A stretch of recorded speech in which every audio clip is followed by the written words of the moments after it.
అస్సలాము అలైకుం వరహమతుల్లాహి వబర్కాతు. నేను మీ శ్రేయోభిలాషి బ్రదర్ సిరాజ్. ఇప్పుడు మనం సంవత్సరంలో ఉన్నటువంటి 12 నెలల గురించి తెలుసుకునే ప్రయత్నం చేద్దాం. ఇస్లామిక్ హిజ్రీ క్యాలెండర్ 12 నెలలను కలిగి ఉంటుంది. ప్రతి ఒక్కటి ప్రత్యేకమైన చారిత్రక, ఆధ్యాత్మిక మరియు సాంస్కృతిక ప్రాముఖ్యతను కలిగి ఉంటుంది. మరియు ఇస్లాంలో 4 పవిత్ర నెలలు జుల్ ఖాయిదా, జుల్ హిజ్జా, మొహర్రం మరియు రజబ్. ఈ నెలలు ఇస్లామిక్ క్యాలెండర్లో ప్రత్యేక హోదాను కలిగి ఉన్నాయి. దైవ ప్రవక్త ముహమ్మద్ సల్లల్లాహు అలైహి వసల్లం వారు ఇలా అన్నారు: సంవత్సరం 12 మాసాలు కలిగి ఉంది. వీటిలో 4 నిషిద్ధమైనవి, వాటిలో 3 మాసాలు ఒకదాని తర్వాత మరొకటి వస్తాయి. అవి దుల్ ఖాయిదా, దుల్ హిజ్జా మరియు మొహర్రం మాసాలు. కాగా 4వది జమాదిస్సాని లేక జుమాదా అల్ ఆఖిరా మరియు షాబాన్ మాసాల మధ్య వచ్చే రజబ్ మాసం. సహీ బుఖారీ తఫ్సీర్ బాబ్ సూరే తౌబా నంబర్ 9 ఆయత 36లో నిశ్చయంగా నెలల సంఖ్య అల్లా దగ్గర 12 నెలలు మాత్రమే. ఇది భూమి ఆకాశాలు సృష్టించిన దినం నుండి అల్లా గ్రంథంలో వ్రాయబడి ఉంది. వాటిలో 4 నిషిద్ధ మాసాలు. సంవత్సరానికి మనకు 12 నెలలు ఉంటాయి. మనం వాటిని ఎలాంటి పేర్లతో పిలవాలి మరియు వాటి యొక్క ప్రత్యేకతలు ఏమిటో ఇప్పుడు తెలుసుకుందాం. ఇస్లామియ క్యాలెండర్ ప్రకారం మొదటి నెల మొహర్రం. మొహర్రం అనేది హిజ్రీ సంవత్సరానికి మొదటి నెల. అంటే ఇది ఇస్లామిక్ క్యాలెండర్లో మొదటి నెల. ఇది అత్యంత పవిత్రమైన ఇస్లామిక్ నెలల్లో ఒకటి. ముఖ్యంగా ఆషురాగా పిలువబడే 10వ రోజు ఉపవాసం ఉండడం సున్నత్. మొహర్రం అనేది ఒక నెల పేరు మాత్రమే. రెండవది సఫర్ నెల. సఫర్ అనేది ఇస్లామిక్ క్యాలెండర్లో 2వ నెల. మరియు దానితో ముడిపడి ఉన్న మూఢనమ్మకాల కారణంగా తరచుగా ఈ నెలను తప్పుగా భావిస్తారు. ఇస్లాం ప్రకారం ఇది ఒక సాధారణమైన నెల, కానీ చాలామంది ఈ సఫర్ నెలలో కొన్ని మూఢనమ్మకాలను ఆచరిస్తూ ఉంటారు. చాలామంది ఈ నెలలో ప్రయాణాలు చేయడం, పెళ్లిళ్ళు చేసుకోవడం అపశకునంగా భావిస్తూ ఉంటారు. సఫర్ నెలలో చేసే మూఢనమ్మకాలకి ఇస్లాంకి ఎలాంటి సంబంధం లేదు. ప్రవక్త ముహమ్మద్ సల్లల్లాహు అలైహి వసల్లం వారు సఫర్ లేదా ఇతర ఏ నెలైనప్పటికీ కూడా ఈరోజు ముస్లిం సమాజం చేసినటువంటి మూఢనమ్మకాలకు ప్రవక్త వారి బోధనలకు ఎలాంటి సంబంధం లేదు. సహీ బుఖారీ హదీస్ నంబర్ 5707లో సఫర్ నెలలో ఎటువంటి చెడు శకునము లేదు అని ప్రవక్త ముహమ్మద్ సల్లల్లాహు అలైహి వసల్లం తెలియజేశారు. ఇక 3వది రబీయుల్ అవ్వల్. ప్రవక్త ముహమ్మద్ సల్లల్లాహు అలైహి వసల్లం జననం కారణంగా ఇది అత్యంత ప్రముఖమైన ఇస్లామిక్ నెల. ఇది ఈ నెల యొక్క ప్రత్యేకత. ఈ నెలలో ప్రవక్త సల్లల్లాహు అలైహి వసల్లం వారి జన్మదినాన్ని జరుపుకుంటారు, కానీ ఖురాన్ హదీసుల్లో ప్రవక్త వారి జన్మదినాన్ని జరుపుకోవాలని ఎలాంటి ఆధారం అయితే మనకు కనబడదు.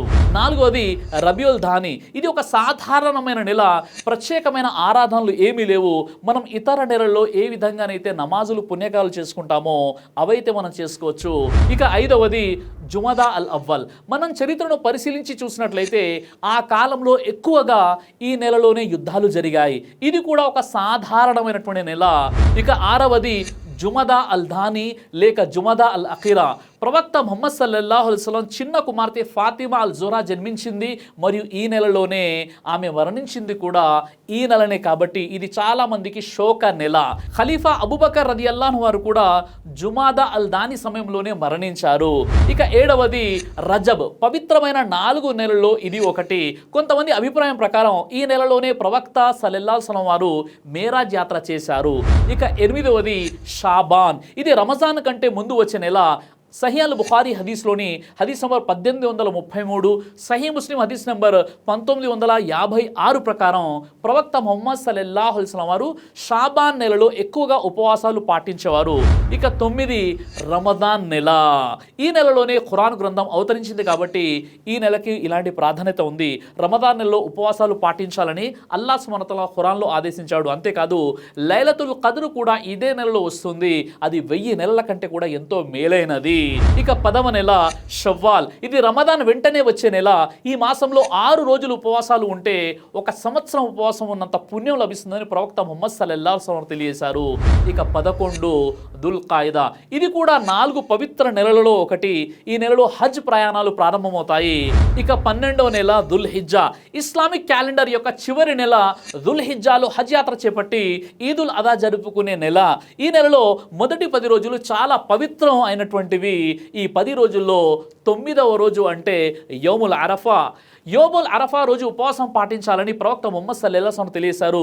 సహీ ముస్లిం మరియు బుఖారీలోని అరఫా దినాన ఉపవాసం ఉండడం వల్ల గత సంవత్సరం మరియు రాబోయే సంవత్సరంలో చేసినటువంటి పాపాలకి ప్రాయశ్చితం అవుతాయని చెప్పారు. ఈ విధంగా హిజ్రీ క్యాలెండర్ ప్రకారంగా సంవత్సరంలోని 12 నెలలు వాటి యొక్క ప్రత్యేకతలు తెలియజేశాను.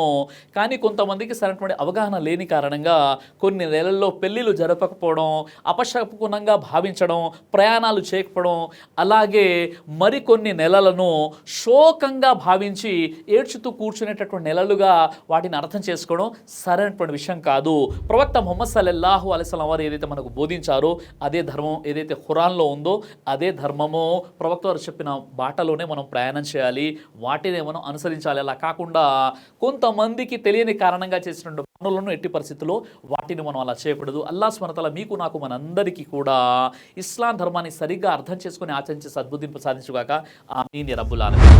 దైవ ప్రవక్త ముహమ్మద్ సల్లల్లాహు అలైహి వసల్లం వారు తెలియజేశారు, కడుపుకు సంబంధించినటువంటి అన్ని రకాల వ్యాధులకు అద్భుతమైనటువంటి ఔషధం తల్బీనా.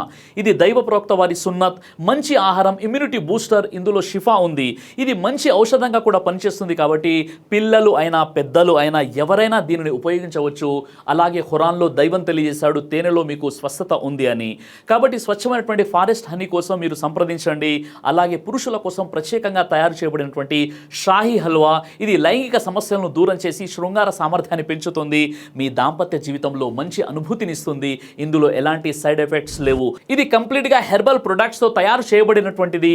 కాబట్టి స్క్రీన్పై కనిపిస్తున్నటువంటి ఈ నెంబర్స్కి కాల్ చేసి మీరు ఇప్పుడే ఈ ప్రొడక్ట్స్ని ఆర్డర్ చేసుకోవచ్చు. కొరియర్ ఫెసిలిటీ కూడా ఉంది. ఆలస్యం ఎందుకు, వెంటనే ఆర్డర్ చేయండి.